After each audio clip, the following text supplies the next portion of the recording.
అందరికీ నమస్కారం అండి.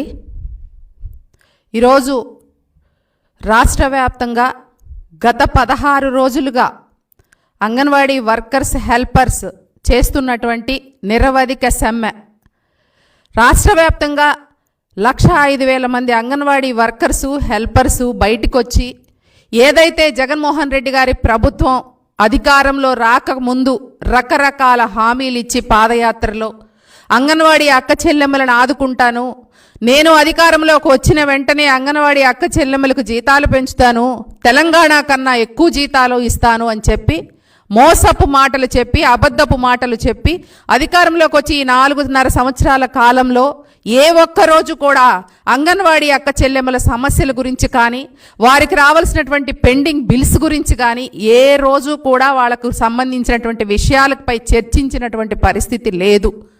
నిజంగా బాధేస్తూ ఉంది. రాష్ట్ర వ్యాప్తంగా 16 రోజుల నుంచి ఇంత పెద్ద ఎత్తున 1,00,000 మంది పైన ఈరోజు వచ్చి రోడ్డు మీదకి వచ్చేసి నిరసనలు తెలియజేస్తూ ఉంటే ఈ కళ్ళుండి చూడలేనటువంటి ముఖ్యమంత్రి జగన్మోహన్ రెడ్డి గారు ఎక్కడున్నారు? తాడేపల్లి ప్యాలెస్లో దాక్కొని. మాకు అర్థం కావట్లా. అంతమంది మాట్లాడితే నా అక్క చెల్లెమ్మలు, నా ఎస్సీ, నా బీసీ, నా మైనారిటీలు అని చెప్పేసి అక్క చెల్లెమ్మలు అని చెప్పేసి దగ్గరకు తీసుకొని తల మీద చేతులేసి నేను పెద్ద ఎత్తున అక్క చెల్లెమ్మలకి న్యాయం చేస్తానని చెప్పి నిరంతరం అబద్ధాలు చెప్తూ ప్రతి సభలో గుండెలు బాదుకుంటూ మాట్లాడుతూ ఉంటారు ఈ ముఖ్యమంత్రి గారు. కానీ ఇంతమంది అక్క చెల్లెమ్మలు వచ్చేసి 16 రోజులుగా కుటుంబాలను వదిలేసి వాళ్ళ యొక్క సొంత పనులు వదిలేసుకొని పిల్లలను వదిలేసుకొని చిన్న చిన్న పసిపిల్లలను కూడా తీసుకొని వచ్చి ఎండలో కూర్చొని మండల కార్యాలయాల ముందు రకరకాల ధర్నా చౌకుల్లో ధర్నా చేస్తూ ఉంటే కనీస స్పందన లేదు ముఖ్యమంత్రి గారికి. ఇంత పెద్ద ఎత్తున ఇంత పెద్ద విభాగం అంగన్వాడీ విభాగం అనేది ఇంత పెద్ద ఎత్తున నిరసనలు చేస్తూ ఉంటే కనీసం కళ్ళుండి చూడలేని పరిస్థితిలో ఈ ముఖ్యమంత్రి ఉన్నాడు అంటే ఇంతకన్నా దుర్మార్గమైనటువంటి విషయం ఇంకొకటి ఉండదు. ఈరోజు చూస్తే ప్రతి వర్గం అంతే. అంగన్వాడీలు వచ్చారు, ఈరోజు పారిశుద్ధ కార్మికులు, అలాగే చూసినట్లయితే మిడ్ డే మీల్స్ వర్కర్స్, అలాగే ఆశా వర్కర్లు, అలాగే నిన్న తన సొంత సైన్యంలా పెట్టుకున్నటువంటి వాలంటీర్లు, ఇట్లా ప్రతి ఒక్క వర్గము రోడ్డు మీదకి వచ్చేసి 4 లక్షల పైచిలకు అన్ని వర్గాల వాళ్ళు బయటకు వచ్చేసి ఏదైతే మా డిమాండ్స్ నెరవేర్చాలి, మాకు పెంచుతానన్న జీతాలు పెంచాలి అని చెప్పేసి వాళ్ళు నిరసనలు తెలియజేస్తూ ఉంటే కనీసం ఈ ముఖ్యమంత్రికి బాధ్యత ఉందా అండి?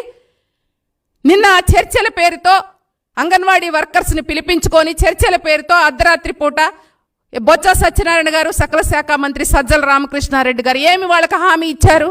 ఎన్నిసార్లు చర్చలకు పిలిచారు? చర్చలకు పిలిచిన ప్రతిసారి సాధ్యపడదు, కుదరదు, తర్వాత చూద్దాము, ఇంకెప్పుడుందండి సమయం? అంటే 4.5 సంవత్సరాల కాలంలో చెయ్యండి, ఇంకెప్పుడు చేస్తారు? అదే పొంగల్ వెళ్ళిన తర్వాత, సంక్రాంతి అయిపోయిన తర్వాత మాట్లాడదామని, అలాగే నెక్స్ట్ ఎలక్షన్స్ అయిపోయిన తర్వాత మీకు జీతాలు పెంచుతామని, అంటే మీరు ఏ విధంగా బాధ్యతారహితంగా మాట్లాడుతూ ఉన్నారు? అంటే మళ్ళీ ఎలక్షన్స్ అయిపోయి మళ్ళీ మీరే వస్తారని కళ్ళగంటా ఉన్నారా? దానితో పాటు సిగ్గుండాలి.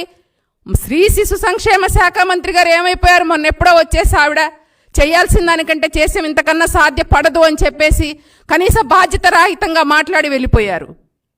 కనీసం ఆ శాఖ మంత్రి లేకుండా ఏమండి వీళ్ళు చేసినటువంటి సంప్రదింపులు ఏంటి? అంగన్వాడీ వర్కర్స్తో హెల్పర్స్తో ఎక్కడికి వెళ్ళిపోయారు ఆ శాఖ మంత్రి గారు? ఇదేనా మీరు ప్రజలకు ఇచ్చేటువంటి, మహిళలకు ఇచ్చేటువంటి గౌరవం ముఖ్యమంత్రి గారు? అరే మీ శాఖ మంత్రి గారు కనపడరు. ఇక అసలు ముఖ్యమంత్రి గారు ఇంత పెద్ద ఎత్తున అంగన్వాడీ వ్యవస్థ బయటకు వచ్చి 15 రోజులుగా రోడ్డు మీదకి వచ్చిన అసలు ఆయన నోరుప్పి నిన్న బొత్స సత్యనారాయణ గారు మాట్లాడుతూ ఉన్నారు ముఖ్యమంత్రి గారికి ఇంతవరకు ఈ విషయం తెలియదు అని చెప్పేసి. ఎంత బాధ్యతారహితం, ఎంత బాధాకరమైనటువంటి విషయం. ఎక్కడున్నారా ఆమె స్త్రీ శిశు సంక్షేమ శాఖ మంత్రి గారు? ఏ రోజన్నా వాళ్ళ సమస్యల పట్ల స్పందించారా? ఏ రోజన్నా వాళ్ళు ఉన్న ఇబ్బందుల గురించి ఆలోచించారా?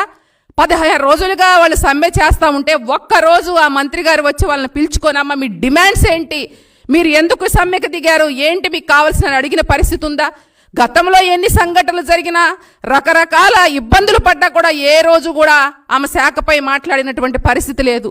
సరేగా ఆమె అధికారం వచ్చేసిందని చెప్పేసి అనంతపురం జిల్లాలో ఉండి చక్కగా తన జిల్లాలో అడ్డగోలుగా దోచేసుకొని శాండు, ల్యాండు, మైను, మార్బుల్ అన్ని రకాలుగా గ్రానైట్ అలాగ అన్ని రకాలుగా దోచుకొని మళ్ళీ ఇంకా గెలుస్తానో గెలవనో దీపం ఉండగానే ఇల్లు చక్క పెట్టుకోవాలని చెప్పి మద్యం ద్వారా, గ్రానైట్ ద్వారా, అలాగే ఇసుక ద్వారా రకరకాలుగా దాచుకునే పరిస్థితిలో ఈరోజు ఈ మంత్రి గారు ఉన్నారు. సిగ్గుండాలి సకల శాఖ మంత్రి సజ్జల రామకృష్ణారెడ్డి గారికి. మీకే అర్హత ఉందని పిలిచి మాట్లాడతారండి? ఆ శాఖ మంత్రి గారు లేరా? అలాగే ముఖ్యమంత్రి గారు ఏం సమాధానం చెప్తారు వాళ్ళు చేస్తున్నటువంటి పోరాటానికి? ఎన్ని ఇబ్బందులు పడతా ఉన్నారు వాళ్ళు 16 రోజులుగా. కుటుంబాలను వదిలేసి రోడ్ల మీదకి వచ్చి ఎండ్లలో ఆహారం లేక నీళ్లు లేక రకరకాల ఇబ్బందులు పడుతూ వాళ్ళు నిరసనలు తెలియజేస్తా ఉంటే కనీసం బాధ్యత లేదు మీకు. మీరు పెంచుకున్న మీరు సొంతగా పెట్టుకున్నటువంటి వాలంటరీ వ్యవస్థలకైతే 750 రూపాయలు జీతాలు పెంచుతామని చెప్పడం జరిగింది. ఎన్ని సంవత్సరాలుగా ఉద్యోగాలు చేస్తున్నారు వీళ్ళు అంగన్వాడీ వర్కర్స్ హెల్పర్స్? వాళ్ళకి పెంచాల్సినటువంటి జీతాలకు మీకు చెయ్యి రావట్లేదా? ముఖ్యమంత్రి గారు మేము ఒకటే అడుగుతా ఉన్నాం, ఎందుకని మీరు వారి పట్ల ఇంత నిరంకుశ వైఖరిని ప్రదర్శిస్తా ఉన్నారు? గత ప్రభుత్వంలో పెంచిన జీతాలు చంద్రబాబు నాయుడు గారు తెలుగుదేశం పార్టీ హయాంలో 4000 ఉన్న జీతాన్ని 4200 ఉన్న జీతాన్ని 10,500 చేసింది తెలుగుదేశం పార్టీ చంద్రబాబు నాయుడు గారు.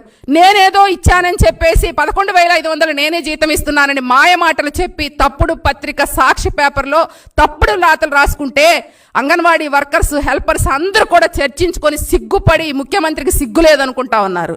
ఎవరో చేసిన దాన్ని కూడా నేను చేశానని గొప్పలు చెప్పుకుంటున్నారు. 4,000 ఉన్నదాన్ని మేము ధైర్యంగా 10,500 చేశాం. నీకు దమ్ముంటే 10,500 ఉన్నదాన్ని 22,000 చేయండి. మీరు కూడా ఏదో గత ప్రభుత్వంలో పెంచిన జీతాలని మేమే పెంచామని చెప్పి అబద్ధపు మాటలు చెప్పుకుంటూ ఈరోజు పబ్బం గడుపుకుంటున్నటువంటి ఈ ప్రభుత్వాన్ని కానీ ముఖ్యమంత్రిని ఏమనాలండి? ఎన్నో ఇబ్బందులు పడతా ఉన్నారు. పసిబిడ్డలను తీసుకొని రకరకాల ఇబ్బందులను వాళ్ళకు గురి చేస్తూ వారి న్యాయబద్ధమైన కోరికల కోసం బయటికి వస్తే అంటే బెదిరిస్తా ఉన్నారా? సమ్మెకు పిలిపించామని వాళ్ళు చెప్పి పిలిపించారు. కానీ మీరేం చేశారు? సచివాలయ సిబ్బందితో డ్వాక్రా యానిమేటర్స్తో సెంటర్ స్థాళాలు పగలగొట్టేసి మేము సెంటర్లు నడిపిస్తామంటారా? అంటే తల్లి బిడ్డలకి సేవ చేస్తూ అక్కడ ఉన్నటువంటి పిల్లలందరూ కూడా బడుగు బలహీన వర్గాలకు చెందినటువంటి పిల్లలు తమ బిడ్డలుగా చూసుకుంటూ అక్కడికి వచ్చేటువంటి గర్భిణీలు కానీ అలాగే బాలింతలకి మంచి ఆహారాన్ని ఇస్తూ నిరంతరం వారి సేవలో ఉన్నటువంటి అంగన్వాడీ వర్కర్స్కి మీరిచ్చే బహుమతిదా? వాళ్ళు మా సమ్మెకి మీరు మద్దతు తెలపాలండి, మా సమ్మె మేము డిమాండ్స్